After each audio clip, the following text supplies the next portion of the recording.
সাফল্য এবং ব্যর্থতা দুনিয়ার চৌহদ্দির ভিতরে সীমাবদ্ধ, এটা মনে করলে মারাত্মক ভুল করা হবে। দুনিয়ার এই চৌহদ্দির ভিতরে সফলতার বিফলতার মানদণ্ড সীমাবদ্ধ নয়, বরং আমাদের আরেকটা জীবন আছে। যারা পরকালের জীবনকে বিশ্বাস করে না, তারা দুনিয়ার সফলতায় বিশ্বাসী। কথা বুঝতে পেরেছেন? তারা এই পৃথিবীতে মারিং কাটিং করে সমানে খায়, সমানে মারে, যা খুশি তাই করে। আর যারা পরকালকে বিশ্বাস করে তারা এগুলি করতে পারে না। এই জন্যে জীবনের সফলতা, আসল সফলতা হবে কিয়ামতের দিন। আল্লাহ রাব্বুল আলামিন তার বান্দাকে যদি মাফ করে দেন, যদি দয়া করে জান্নাত দান করেন, এটাই হলো জীবনের সফলতা। সুবহানাল্লাহ। আল্লাহ পাক বলছেন সাফল্যের কোরআনী ধারণা ভিন্ন রকম। সূরা বাকারার প্রথম দিকেই বলা হয়েছে জীবন সফল হওয়ার জন্য কি কি করা লাগবে। জীবন যাদের সফল হবে তাদের গুণ বর্ণনা করা হচ্ছে। শোনেন, আল্লাহ পাক বলছেন যারা নাকি গায়েবকে বিশ্বাস করবে, অদৃশ্যকে বিশ্বাস করবে। আমরা বিশ্বাস করছি কিনা? আর যারা জবাব দিলেন না তারা বুঝি করেন নাই। অদৃশ্য বোঝেন তো? অদৃশ্য কি? আল্লাহ পাক। আল্লাহ পাকের দেখি না কিন্তু বিশ্বাস করি নেই। এত আস্তে করলেন কেন? বিশ্বাস করছি কিনা? অবশ্যই করেছি, হাজারবার করেছি, জীবনের বিনিময় করি। আল্লাহ পাক আছেন, ছিলেন, আছেন, থাকবেন। হুয়াল হাইয়ুল কাইয়্যুম। গায়বকে যারা বিশ্বাস করে, যারা নামাজকে প্রতিষ্ঠা করে এবং নিজের রিস্ক থেকে যা সে ইনকাম করে তার থেকে আল্লাহর রাস্তায় খরচ করে, আর কি সেই কিতাবের উপরে বিশ্বাস করে, এর পূর্বে যত কিতাব এসেছে ওই কিতাবের উপরেও বিশ্বাস করে, ওয়াবিল আখিরাতি হুম ইউকিনুন, এবং পরকালকে বিশ্বাস করেছে যারা, তারা কি? এবার আসতেছে আসল কথাটা।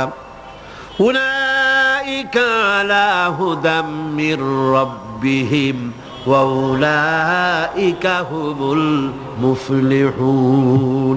এরাই হচ্ছে সত্য পথ, সত্য পথের উপরে রবেন তার মালিকের পক্ষ থেকে, মালিকের দেখানো পথের উপরে প্রতিষ্ঠিত, এবং এরাই সফল কাম। সুবহানাল্লাহ। এরাই সফল কাম। জীবনের সফলতা আর বিফলতার ব্যাপারে সূরা আলে ইমরানের মধ্যে বলা হয়েছে, ইয়া আইয়ুহাল্লাযীনা আমানু সুবিরু ওয়া সাবিরু ওয়া রাবিতু ওয়াত্তাকুল্লাহা লাআল্লাকুম তুফলিহুন। হে বিশ্বাসীরা, সবরের পথ অবলম্বন করো, বাতিল পন্থীদের মোকাবেলায় দৃঢ়তা অর্জন করো। জীবন সফল হওয়ার পথ দেখুন। জীবন সফল হবে কিসে? হে বিশ্বাসীরা, সবরের পথ অবলম্বন করো। মাথা গরম করো না, মাথা ঠান্ডা রাখো, সবরের পথ অবলম্বন করো। এই সবরের ব্যাখ্যাও আমরা এখানে করেছি। তারপরে বাতিল পন্থীদের মোকাবেলায় দৃঢ়তা দেখাও, এরপরে হকের পথে উঠে পড়ে লেগে যাও। আশা করা যায় তোমরা সফল কাম হবে। সুবহানাল্লাহ। আশা করা যায় তোমরা সফল হতে পারবে। সফলতার মানদণ্ড সম্পর্কে সূরা মায়েদায় বলা হয়েছে, ইয়া আইয়ুহাল্লাযীনা আমানুত্তাকুল্লাহা ওয়াবতাগু ইলাইহিল ওয়াসিলা ওয়াজাহিদু ফি সাবিলিহি লাআল্লাকুম তুফলিহুন। জীবনের সফলতা এই ব্যাখ্যা নেব কার কাছ থেকে? বলেন না কার কাছ থেকে? কোটি টাকার মালিক হলে জীবনের সফলতা আসে না। গাড়ি বাড়ি ইন্ডাস্ট্রির মালিক হলে, ক্ষমতায় গেলে জীবনের সফলতা দুনিয়ার চৌহদ্দির ভিতরে সীমাবদ্ধ নয়। ব্যাখ্যা নেব কার কাছ থেকে? ওই আল্লাহ পাক বলছেন, হে বিশ্বাসীরা, জীবন তোমার সফল হবে আল্লাহকে ভয় করো। কারে ভয় করতে হবে? রাষ্ট্রকে, পুলিশকে, আর্মিকে, প্রধানমন্ত্রীকে, প্রেসিডেন্টকে। কারে ভয় করতে হবে? জোরে চিল্লা এখন। আল্লাহ রাব্বুল আলামিনকে ভয় করো। আর আল্লাহর নৈকট্য, আল্লাহর দরবারে পৌঁছার জন্য নৈকট্য অবলম্বন করো, নৈকট্য লাভের অনুসন্ধান করো। আল্লাহর কাছে যাওয়ার জন্য নৈকট্য লাভের অনুসন্ধান করো। ওয়াবতাগু ইলাইহিল ওয়াসিলা, এর তাফসীর করা হচ্ছে আমলে সালেহ, নেক কাজ করো, সেই নেক কাজগুলি তোমার জন্য জান্নাতে যাওয়ার ওসিলা হয়ে যাবে। সুবহানাল্লাহ, ওসিলা তালাশ করো। আর হলো আল্লাহর পথে সাধনা করো, চেষ্টা করো, মুজাহিদা করো, জিহাদ করো, সংগ্রাম করো, তাহলে তোমাদের জীবন সফল হয়ে যাবে।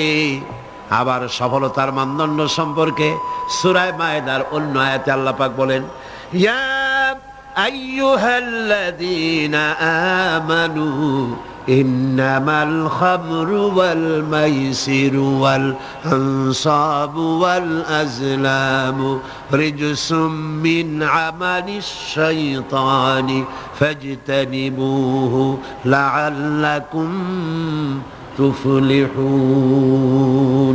হে বিশ্বাসীরা, মদ, জুয়া, মূর্তি চায়, মদ এবং জুয়ার মাধ্যমে তোমাদেরকে আল্লাহর জিকির স্মরণ থেকে গাফিল করে দিতে, তোমাদের পারস্পরিক, তোমাদের মধ্যে শত্রুতা বৃদ্ধি করে দিতে চায়। ফাহাল আনতুম মুনতাহুন, এগুলি শোনার পরেও কি তোমরা এই মদ আর জুয়া থেকে ফিরে থাকবে না? কে বলতেছেন? কে বলতেছেন? এর থেকে ফিরে থাকো, লাআল্লাকুম তুফলিহুন, আশা করা যায় তোমরা সফল কাম হবে। আমরা সফলতার আশা করি আল্লাহ নিষিদ্ধ জিনিসকে জারি করে দিয়ে, আল্লাহ নিষেধ করা জিনিসগুলি চালু করে দিয়ে তার মধ্যে সফলতা আশা করি। আর আল্লাহ বলেন, আমার নিষিদ্ধ করা জিনিসগুলিকে দুনিয়ার বুকে নিষেধ করো, বন্ধ করে দাও, তাহলে সফল হবে। প্রসঙ্গক্রমে আমি আপনাদের সামনে বলতে চাই, 1996 নির্বাচনে আমি পার্লামেন্টে আসার পর মদ জুয়া নিষিদ্ধকরণ বিল 96, এই বিল আমি উত্থাপন করেছিলাম, বিল পেশ করেছিলাম। আপনারা নিশ্চয়ই পত্র পত্রিকায় দেখেছেন, দেখছেন না? সেই বিল উত্থাপন করার পর স্পিকার সাহেব কমিটিতে পাঠায় দিলেন, সংসদীয় কমিটিতে পাঠায় দিলেন। সুদীর্ঘ 2 বছরের ভিতরে এই বিলের কোনো খোঁজ নাই। মারাত্মক ডিপ ফ্রিজের অতল তলে বিল পড়েছিল।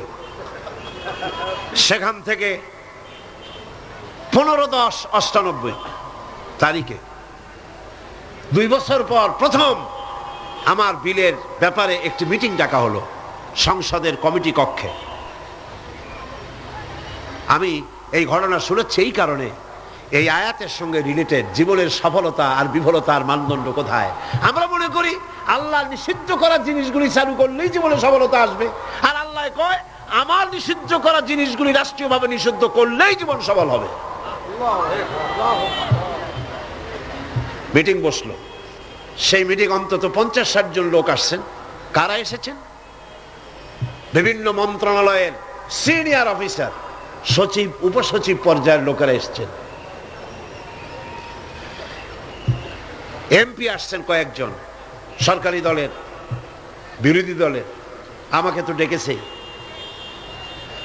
আমার মনে হলো, আশান্বিত হলাম, 2 বছর পরে হলেও বিল তো মরে নাই, জিন্দা আছে। এবং আমার মনে হলো যে এতগুলি মুসলমান এখানে, মনে হয় আমার এই বিলের পক্ষেই তারা কথা বলবেন, এটা আমি আশা করলাম। আমাকে যিনি সভাপতিত্ব করছিলেন তিনি আমাকে বললেন, আপনি আগে কথা বলবেন না, সকলের বলা শেষ হবে তারপর আপনি বলবেন। সবটা শুনিয়া বললাম ঠিক আছে। শুরু হলো এই বিলের ব্যাপারে বলা, আলোচনা শুরু হলো। বিলের ব্যাপারে ফাইল তৈরি হয়েছে, এত বড় আমার কাছে ফাইল আছে। বিভিন্ন মন্ত্রণালয় মদ নিষিদ্ধ করলে, জুয়া নিষেধ করলে এই দেশের কি হবে, এই ব্যাপারে তারা তাদের মন্তব্য দিয়েছে। মন্ত্রণালয়ের মন্তব্য, জাতিসংঘ কি ফতোয়া দিয়েছে তাও আছে, সার্ক এ ব্যাপারে কি ফতোয়া দিয়েছে তাও আছে। এত বড় ফাইল। শুরু হলো প্রথমেই অর্থ মন্ত্রণালয়। সভাপতি সাহেব বললেন আপনি বলেন এই বিলের ব্যাপারে। অর্থ মন্ত্রণালয় বলল, মাননীয় সভাপতি, যদি এই বিল কার্যকরী হয়, মদ যদি বন্ধ করে দেওয়া হয়, তাহলে আমার দেশ প্রতি বছর 28 কোটি টাকার রাজস্ব ইনকাম থেকে মাহরুম হয়ে যাবে। স্বাস্থ্য মন্ত্রণালয় বলল মদ যদি না থাকে জনগণের স্বাস্থ্য শেষ।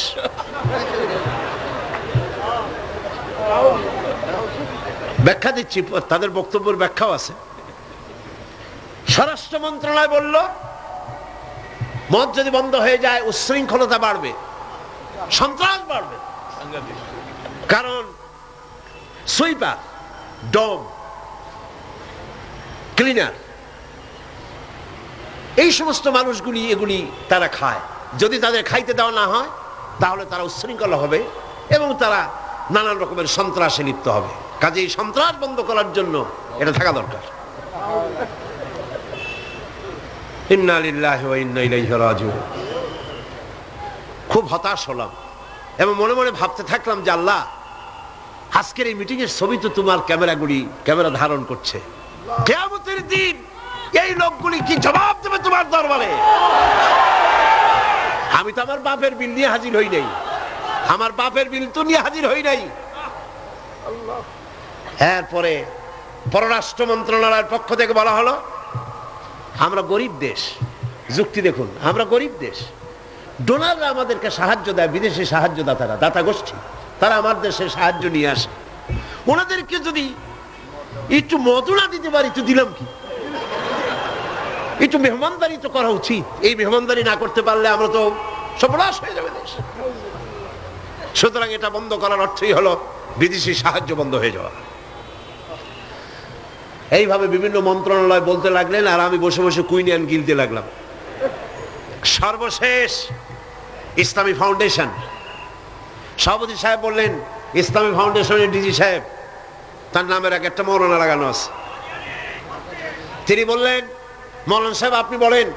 আমি এই লোকটার চেহারা জীবনে দেখি নাই, ওই প্রথম দেখলাম। আমি ভাবলাম অন্তত সে যাই হোক, নামের আগে যখন একটা মৌলানা আছে জি, তাহলে উনি এই বিলের পক্ষে কথা বলবেন, আমার ধারণা হলো। কিন্তু সর্বনাশ, তিনি বললেন কি, আহা, চাকরি করতে গিয়ে মানুষ এইভাবে ইমান বিক্রি করে?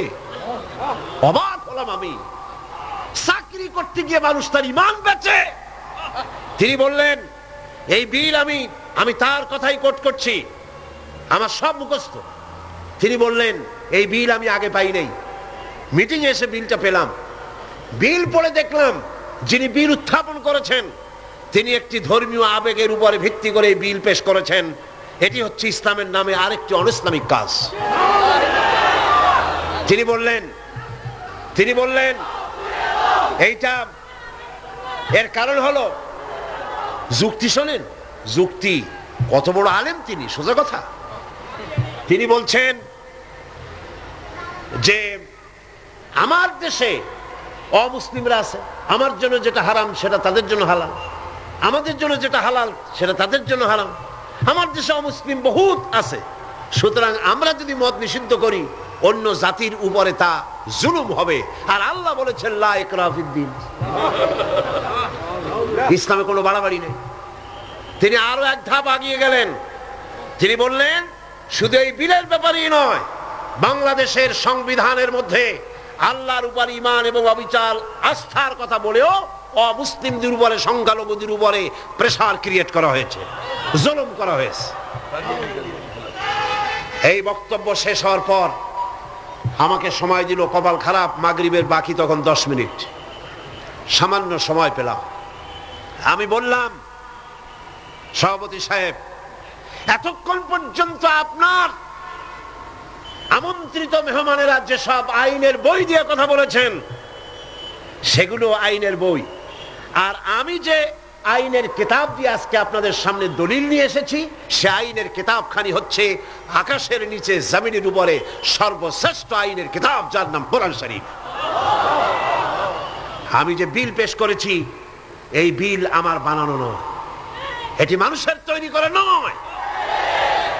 আপনার অর্থ মন্ত্রণালয় বলেছে 28 কোটি টাকার ক্ষতি হবে প্রতি বছর, 28 কোটি টাকার ক্ষতি হবে রাজস্ব ইনকাম থেকে মদ বন্ধ করলে।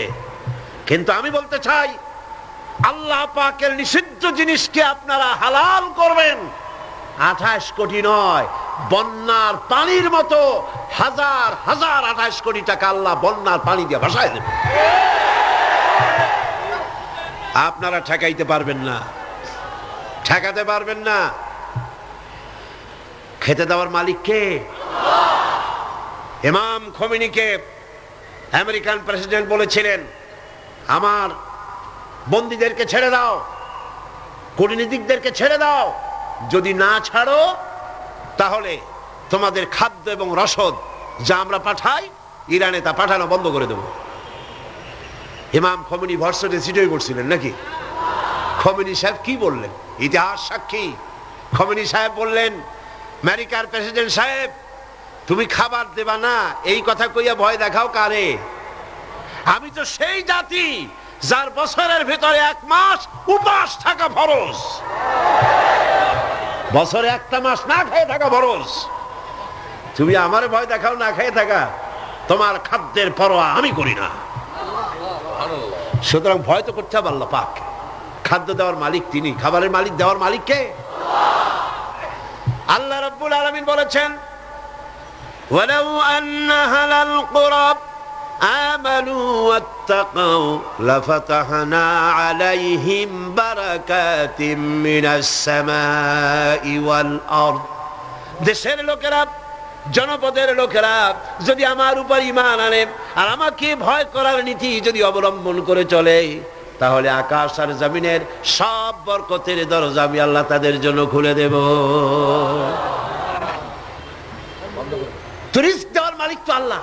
কে মালিক? আল্লাহ পাক। আল্লাহর হারাম জিনিসকে আপনারা জারি রেখে 28 কোটি টাকা পাওয়ার লোভ করছেন। কত 28 কোটি চলে যাবে ঠিক পাবেন না। পেঁয়াজের ঝাঁজ কত টের পান না এখন? পেঁয়াজের ঝাঁজ কত? এক সময় সিলেটের নাম ছিল 2টি পাতা 1টি কুড়ির দেশ, ঠিক না? 2টি পাতা 1টি কুড়ির দেশ সিলেট। আর এখন 2টি কাঁচামরিচ 1টি পেঁয়াজের দেশ বাংলাদেশ। মানুষ যখন নিজের দাম বোঝে না তখন আল্লাহ জিনিসের দাম বাড়ায় দেয়। দাম কার? পেঁয়াজের নাম আর কার দাম? মানুষের দাম। মানুষ তার দাম বোঝে নাই, আল্লাহ কাঁচামরিচের দাম বাড়াই দেয়। যা, পেঁয়াজের দাম, কাঁচামরিচের দাম, হাবিজাবির দাম বাড়িয়ে গেল, মানুষেরা না খেয়ে মরতেছে। সুতরাং আপনারা ঠেকাবেন কি করে? স্বরাষ্ট্র মন্ত্রণালয় বলছে উচ্ছৃঙ্খলতা বাড়বে। আশ্চর্য কথা। আল্লাহ বলছেন উচ্ছৃঙ্খলতা কমবে, আর আপনি বলতেছেন বেড়ে যাবে। কি আশ্চর্য কথা। স্বাস্থ্য মন্ত্রণালয় বলছে যে স্বাস্থ্য খারাপ, স্বাস্থ্য ভালো হবে মদ খাইলে, না খাইলে স্বাস্থ্য খারাপ হবে। রাসূলুল্লাহ বলেছেন মদ কোন ওষুধ নয়, মদ নিজেই ব্যাধি, এটা নিজেই রোগ। সুতরাং কথা হচ্ছে মেহমানদারি মদ দিয়া করা যাবে না। রাসূল কারীম সাল্লাল্লাহু আলাইহি ওয়াসাল্লামের কাছে মদ নিষিদ্ধকরণ আয়াত যখন নাজিল হলো, এই আয়াত যেটা আমি পড়লাম, একজন সাহাবী এসে বললেন, হুজুর আমার কাছে কিছু মদ আছে, আমি এখন করবো কি? দেখেন, আমি সেইখানে সেই মিটিংয়ে বললাম, সেই সাহাবী জিজ্ঞেস করলেন, হুজুর আমি করবো কি? কোন ইহুদির হাদিয়া দিয়ে দেই? আল্লাহ নবী বললেন, মদ নিষিদ্ধকরণ আয়াত যখন নাজিল হয়ে গেছে, এখন এই মদ যদি কারো কাছে অবশিষ্ট থাকে, না তা খাওয়া যাবে, না তা হাদিয়া দেওয়া যাবে, না তা বিক্রি করা যাবে, রাস্তায় ফেলে দাও। ফেলে দেওয়া ছাড়া এর কোনো পথ নাই।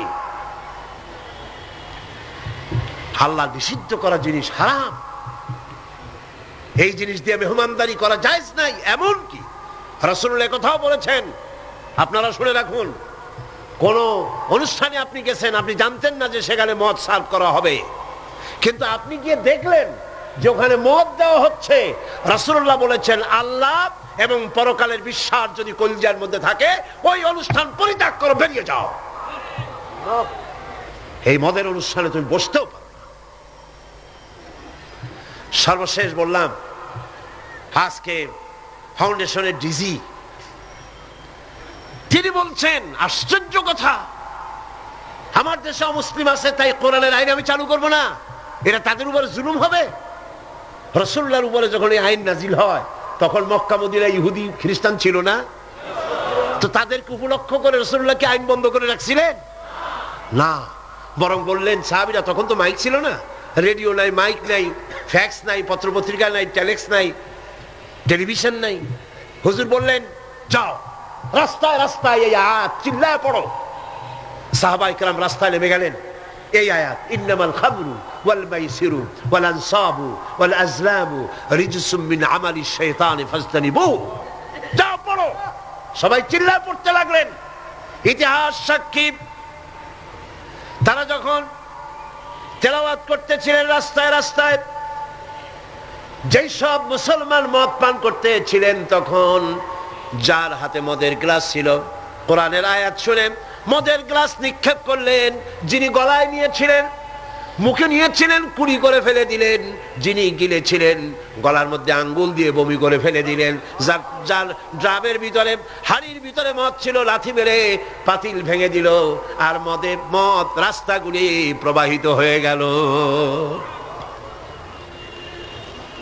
শাসনতন্ত্র, আমার দেশের সংবিধানের ভিতরে আল্লাহর উপরে ঈমান এবং অবিচল আস্থার কথা বলা হয়েছে, সেইটাও নাকি অমুসলিমদের উপরে জুলুম করা হয়েছে। আমি জিজ্ঞেস করতে চাই, আমার দেশের হিন্দুরা আল্লাহকে অস্বীকার করে? হাসতে কনকান করে? আল্লাহ না বলুক, ভগবান তো বলে, ব্রহ্মা তো বলে, উপরওয়ালা তো বলে, ঈশ্বর তো বলে, বিধাতা তো বলে। খ্রিস্টানরা আল্লাহর অস্বীকার করে? চিল্লায় বলেন করে? বৌদ্ধরা করে? এই দেশের কিছু নাস্তিক মুরতাদ ছাড়া আল্লাহকে কেউ অস্বীকার করে না। সুতরাং আমার দেশে আল্লাহর উপর ঈমান এবং অবিচল আস্থার কথা সংবিধানে যা লেখা হয়েছে, এটাকে পরিবর্তন করতে চাইলে বাংলাদেশে আগুন জ্বলবে, কেউ ঠেকাইতে পারবে না।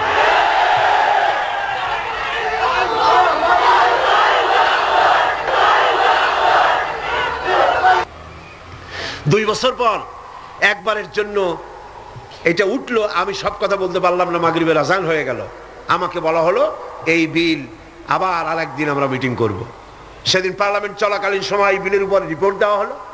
আমি দাঁড়ায়া বিধি অনুযায়ী কথা বলতে চাইলাম, কথা বলতে পারলাম না, কথা বলতে দেওয়া হলো না। যাই হোক, সেটা ভিন্ন কথা। আল্লাহ পাকের কাছে ছেড়ে দিয়েছি। আমরা চাই পৃথিবীর দ্বিতীয় বৃহত্তম মুসলিম দেশ বাংলাদেশ, এখানে মদ এবং জুয়া নিষিদ্ধ ঘোষণা করা হোক। আপনারা চান কিনা? চান কিনা? চান কিনা? আল্লাহ রাব্বুল আলামিন বলছেন, যেটাই হলো সফলতার মানদণ্ড, দুনিয়ার চৌহদ্দির ভিতরে এই সফলতা নির্ভর করে না।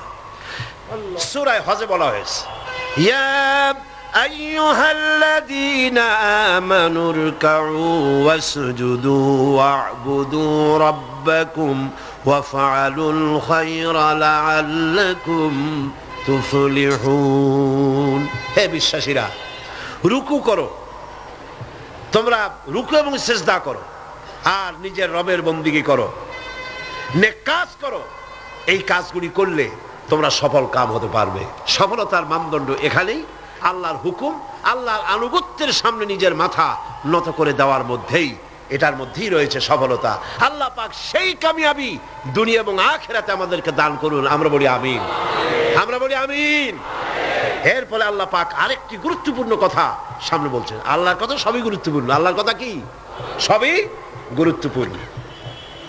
আল্লাহ পাক বলেন, وَمِنَ النَّاسِ مَن يَشْتَرِي لَهْوَ الْحَدِيثِ لِيُضِلَّ عَن سَبِيلِ اللَّهِ بِغَيْرِ عِلْمٍ وَيَتَّخِذَهَا هُزُوًا أُولَئِكَ لَهُمْ عَذَابٌ مُهِينٌ। লোকেদের মধ্যে এমন লোক আছে যারা মনোমুগ্ধকর কথা কিনে আনে জ্ঞান ছাড়াই, আল্লাহর পথ থেকে মানুষকে ফিরায় রাখার জন্য। ওয়াত্তাখিযাহা হুজুয়া, আর আল্লাহর পথে মানুষ যেন চলতে না পারে সেই জন্য এই পথকে তারা হাসি এবং ঠাট্টা বিদ্রুপ করে। উলাইকা লাহুম আযাবুম মুহিন, এদের জন্য রয়েছে লাঞ্ছনাকর শাস্তি। আর কি? وَإِذَا تُتْلَى عَلَيْهِ آيَاتُنَا وَلَّى مُسْتَكْبِرًا كَأَنْ لَمْ يَسْمَعْهَا كَأَنَّ فِي أُذُنَيْهِ وَقْرًا فَبَشِّرْهُ بِعَذَابٍ أَلِيمٍ। আর যখন তাকে আমার আয়াত তেলাওয়াত করে শোনানো হয়, সে দর্প ভরে অ্যাবাউট টার্ন করে, দর্প পরে পিঠ ফিরায় চলে যায়। কাল্লাম ইয়াসমাহা, যেমন সে শুনতেই পায় নাই। কান্না ফি উযনাইহি ওয়াকরা, যেন সে বধির কালা, আমার কথা যেন শুনিই নাই, এমনই অবস্থা। এই লাহওয়াল হাদিস, এই জিনিসটাকে এটা বুঝতে হবে। এই মুহূর্তে সবচাইতে জরুরি কথা লাহওয়াল হাদিস।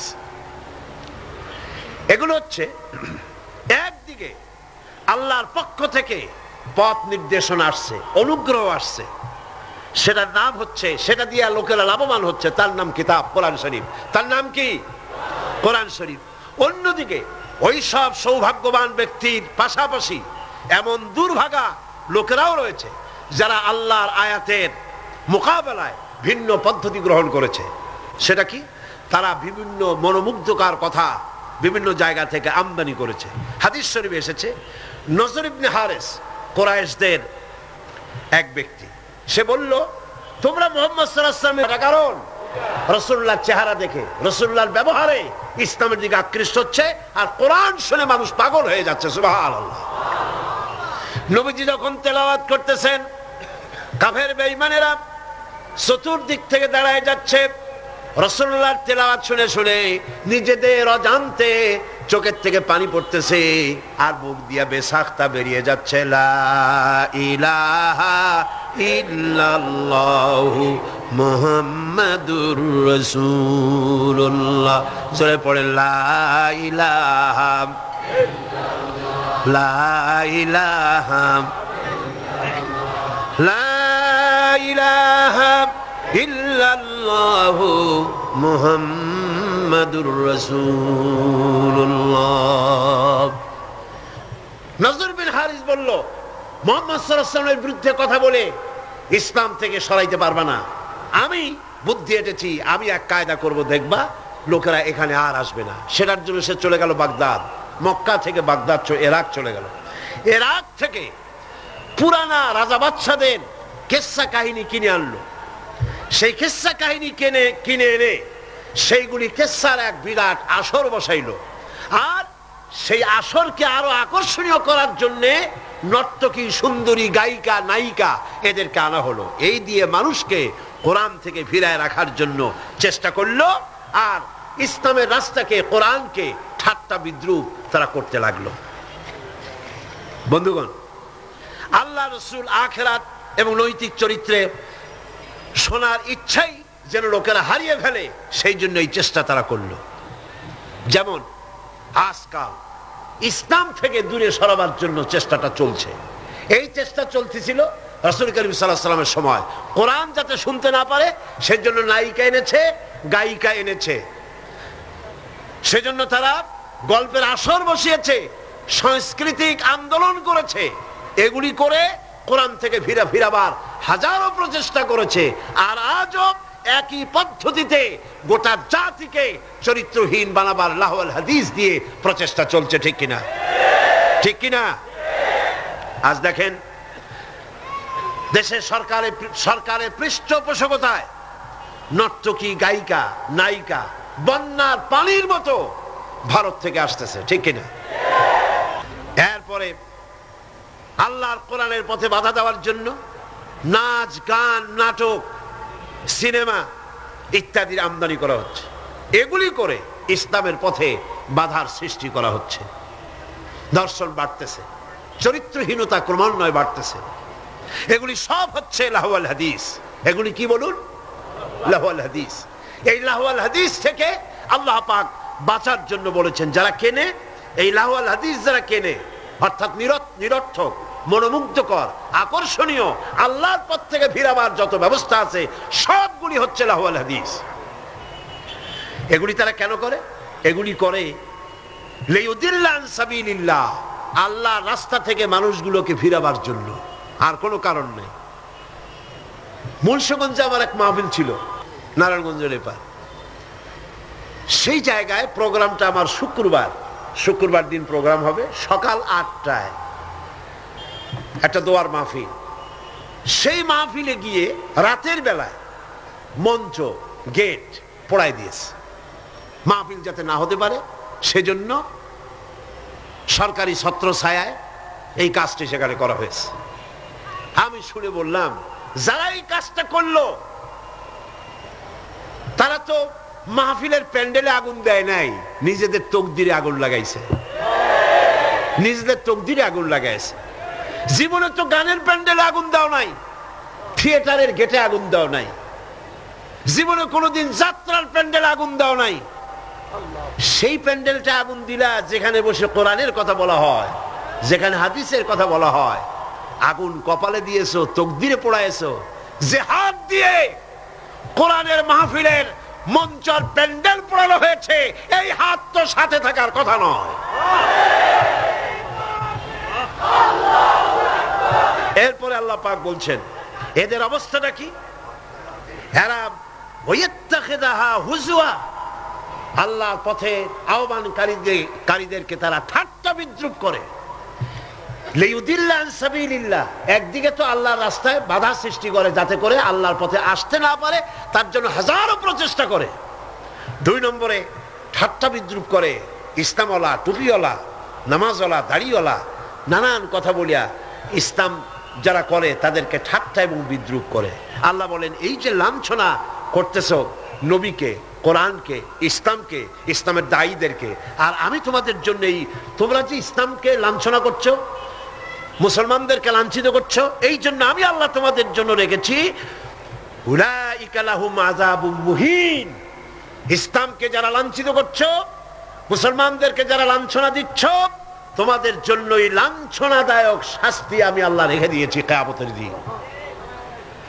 এদের অবস্থাটা কি?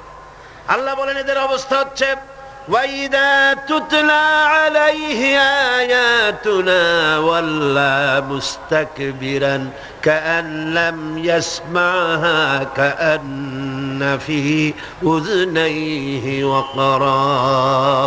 এদেরকে যখন আল্লাহর আয়াত তেলাওয়াত করে শোনানো হয়, দর্প পরে পিঠ ফিরায় চলে যায়, আমল দিতে চায় না। আল্লাহ বলেন, এমন ভাবে অহংকারে ফিরে যায়, কান্না ফি উযনাইহি ওয়াকরা, মনে হয় যেন কানা বধির, শুনি নাই। ফাবাশশিরহু বিআযাবিন আলীম, এদেরকে কঠিন শাস্তির সুসংবাদ দাও। কঠিন শাস্তির কি দাও? কঠিন শাস্তির কি সুসংবাদ হয়?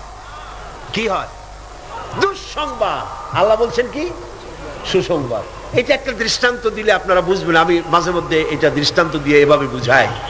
ছেলে যদি মায় কন্ট্রোল করতে না পারে, খুব দুষ্ট ছেলে, মায় কন্ট্রোল করতে পারে না, মা তখন বলে, আমার কথা তো শুনলি না, দাঁড়া, অপেক্ষা কর, তোর বাবা আসবে, আমি তার কাছে বলবো। এমন পিঠটি লাগাবে, তখন মজা টের পাবি। পিটাইলে কি মজা লাগে নাকি? তাহলে এটা বলছে কেন? শাস্তির তীব্রতা বুঝাবার জন্য। সেই জন্য আল্লাহ পাক বলছেন, ফাবাশশিরহু, এদেরকে সুসংবাদ শোনাও। পীড়াদায়ক, যন্ত্রণাদায়ক শাস্তি এদের জন্য রয়েছে যারা ইসলামের পথে বাধা দেয় আর ইসলামকে দিয়ে যারা ঠাট্টা বিদ্রুপ করে। মরিয়া দেখো, তারপরে টের পাবা। এখন তো কিছু আল্লাহ কবে না, আল্লাহ খুব, আল্লাহর ধৈর্য আমাদের চাইতে কম না বেশি? সুবহানাল্লাহ, সুবহানাল্লাহ, কম সুবহানাল্লাহ। চিন্তা করা যায়, আল্লাহ যদি আমাদের মতো এইরকমের বদমেজাজি হইতেন, মেজাজ খারাপ হইতো, কবে ভাঙ্গে চুরে সব শেষ করে ভালাইতেন। আল্লাহর কত ধৈর্য, সুবহানাল্লাহ, কত ধৈর্য। আল্লাহ অপেক্ষা করতেছেন, সময় দিচ্ছেন। ওয়ায়ামুদ্দুহুম ফি তুগয়ানিহিম ইয়ামাহুন, আল্লাহ পাক সার্কাসদেরকে, সীমা লঙ্ঘনকারীদেরকে ঢিল দিচ্ছেন, কর, যদ্দুর পারিস কর। তারপরে যখন প্রান্ত সীমায় চলে যায়, এরপর আল্লাহ পাক ধরেন, আর যখন ধরেন তখন ছাড়াই নিতে পারে এমন ক্ষমতা পৃথিবীর কারো। আল্লাহ পাক বলছেন, ইন্নাল্লাযীনা আমানু ওয়া আমিলুস সালিহাতি লাহুম জান্নাতুন নাঈম খালিদিনা ফিহা ওয়াদাল্লাহি হাক্কান ওয়া হুয়াল আজিজুল হাকীম। নিশ্চয়ই যারা ঈমান এনেছে, আমলে সালেহ করেছে, তাদের জন্য রয়েছে নিয়ামতে পরিপূর্ণ জান্নাত। সুবহানাল্লাহ। গালাগালি সহ্য করো, তোমরা গালাগালি সহ্য করো, মার সহ্য করো, অত্যাচার সহ্য করো, জুলম সহ্য করো, আর নিজেদের কদমকে মজবুত করো, দ্বীনকে প্রতিষ্ঠার পথে এগিয়ে যাও। আল্লাহ পাক বলছেন, আমি তোমাদের জন্য নিয়ামতে পরিপূর্ণ জান্নাত রেখেছি, ওদের জন্য দুনিয়া, তোমাদের জন্য জান্নাত। সুবহানাল্লাহ।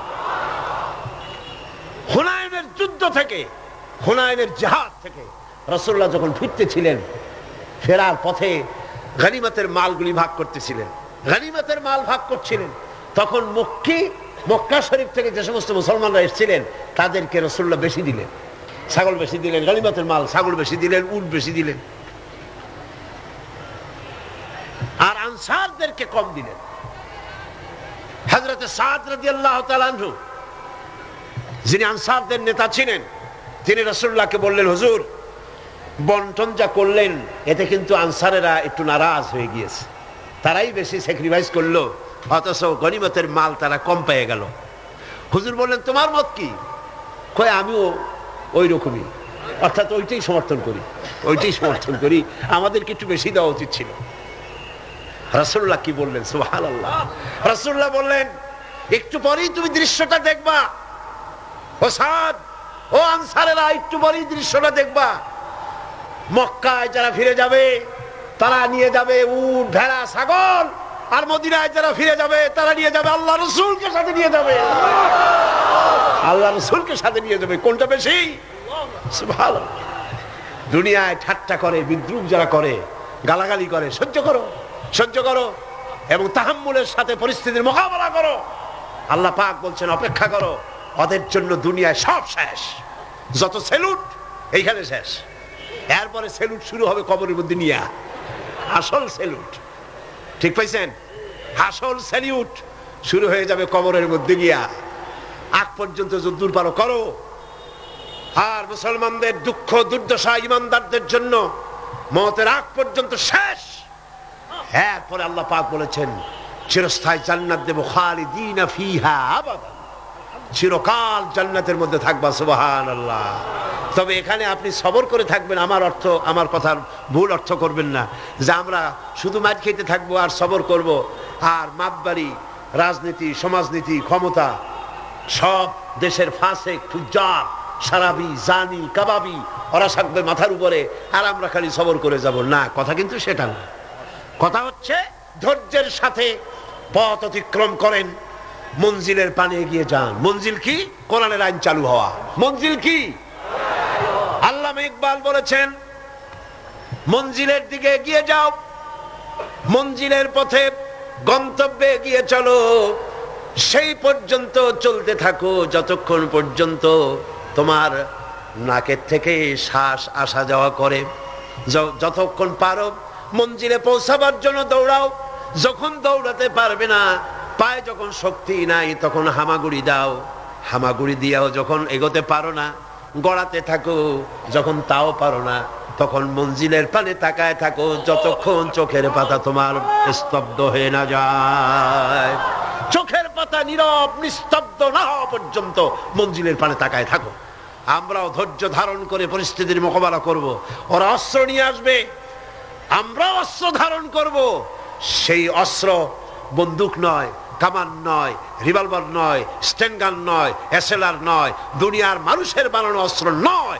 ওদের অস্ত্রের মোকাবেলা করব ঈমানের অস্ত্র দিয়ে, চরিত্রের অস্ত্র দিয়ে। কিসের অস্ত্র দিয়ে? চরিত্রের অস্ত্র দিয়ে, ঈমানের অস্ত্র দিয়ে এদের মোকাবেলা করব। আর ইনশাআল্লাহ বাংলার জমিনে দ্বীন প্রতিষ্ঠা আমরা করব ইনশাআল্লাহ। আল্লাহ পাক বলছেন, এইভাবে যারা ঈমান আনবে, আমলে সালেহ করবে, ওদের জন্য জান্নাতুন নাঈম, নিয়ামতে পরিপূর্ণ জান্নাত দেব, খালিদিনা ফিহা, ওর মধ্যে তারা চিরকাল থাকবে। ওয়াদাল্লাহি হাক্কান, আল্লাহর প্রতিশ্রুতি অকাট্য। আল্লাহ ওয়াদা খেলাপ করেন না? কইলেন কেন? আসতে বললেন কেন? আল্লাহ ওয়াদা খেলাপ করেন? কখনো না। অকাট্য প্রতিশ্রুতি। শেষে গিয়ে বলছেন, ওয়াহুয়াল আজিজুল হাকিম, তিনি প্রজ্ঞাময় এবং পরাক্রমশীল। তিনি যে ওয়াদা করেন সেই ওয়াদা পালনের পথে বাধা সৃষ্টি করতে পারে এমন ক্ষমতা আকাশেও নাই, জমিনেও নাই। আল্লাহ রাব্বুল আলামিন আমাদেরকে সেই আল্লাহর পথে ঈমান এনে চলার তৌফিক দান করুন বলি আমিন। মুনাজাতের জন্য দাঁড়ানো ভাইরা বসুন, যত লোক দাঁড়ানো আছেন সবাই বসুন। لنكونن من الخاسرين ربنا لا تزغ قلوبنا بعد إذ هديتنا وهب لنا من لدنك رحمة إنك أنت الوهاب। আয় আল্লাহ তাআলা, হাজার হাজার মুসলমান নরনারী দীর্ঘক্ষণ ধরে তোমার কোরআনের কথা শুনেছি। আল্লাহ মেহেরবানি করে আমাদের আলোচনা দরুদ ও সালামের সওয়াব রাসূল করিম সাল্লাল্লাহু আলাইহি ওয়াসাল্লামের রূহ মুবারকে পৌঁছায় দাও। হে আল্লাহ তাআলা, আমরা যারা হাত তুলেছি এর মধ্য থেকে মা বাপ যাদের দুনিয়া থেকে জন্মের মতো বিদায় হয়ে গেছে, আল্লাহ কবরগুলিকে জান্নাতের টুকরায় পরিণত করে দাও। রব্বির হামহুমা কামা রব্বায়ানি সগীরা। সবাই পড়েন রব্বির হামহুমা কামা রব্বায়ানি সগীরা। হায় আল্লাহ তাআলা, সারা জীবন আমরা গুনাহ করেছি, দয়া করে মেহেরবানি করে আমাদের জিন্দেগীর সমস্ত গুনাহ খাতা মাফ করে দাও। হে আল্লাহ তাআলা, এত বড় মাহফিল, এই মাহফিলের আয়োজন ইসলামী সমাজ কল্যাণ পরিষদ প্রতি বছর করে। আল্লাহ তুমি জানো। হে আল্লাহ তাআলা, তুমি দয়া করে মেহেরবানি করে এই মাহফিলের 5টা দিন তুমি তোমার কুদরতি নিজাম দিয়ে চালায় দিও। হে আল্লাহ, অর্থনৈতিক দিক থেকে যে অসুবিধা আছে, হে আল্লাহ তাআলা, মালদার লোক যারা, আয় আল্লাহ তুমি দয়া করে তাদের দিলকে বড় করে দাও, তারা যেন ওনাদের সঙ্গে দেখা করে গোপনে গোপনে তোমার নবী যেভাবে বলেছে ডান হাতে দাও বাম হাতে যেন টেন না পায়, এইভাবে করে কোরআনের খেদমতে এই এলাকার মুসলমানগুলি যেন, মুসলমান নারী পুরুষ সবাই যেন এগিয়ে আসে। আল্লাহ সকলের দিল আর হাত তুমি খুলে দাও রব্বুল আলামিন। আয় আল্লাহ তাআলা, কোরআনে কারীমের কথা শোনার জন্য দূর দারাজ থেকে লোকেরা আসে, আর যারা এখানে বলেন আল্লাহ তুমি দয়া করে তাদের বলার তৌফিক দান করে দিও। আপনারা দোয়া করেন আমার কণ্ঠস্বরের জন্য, শরীরের জন্য, আল্লাহ যেন এই মাহফিলের জন্য উপযোগী কথা যেন হক ভাবে সুন্দর করে মানুষের সামনে উপস্থাপন করার তৌফিক যেন আল্লাহ পাক দান করেন। আমি যা বলি তার জন্য আমি নিজে আমল করতে পারি, আল্লাহ এই তৌফিক যেন দান করেন। ربنا تقبل منا إنك أنت السميع العليم وتب علينا إنك أنت التواب الرحيم سبحان ربك رب العزة عما يصفون وسلام على المرسلين الحمد لله رب العالمين واجعل آخر كلمتنا عند الموت لا إله إلا الله محمد رسول الله। السلام عليكم ورحمة الله।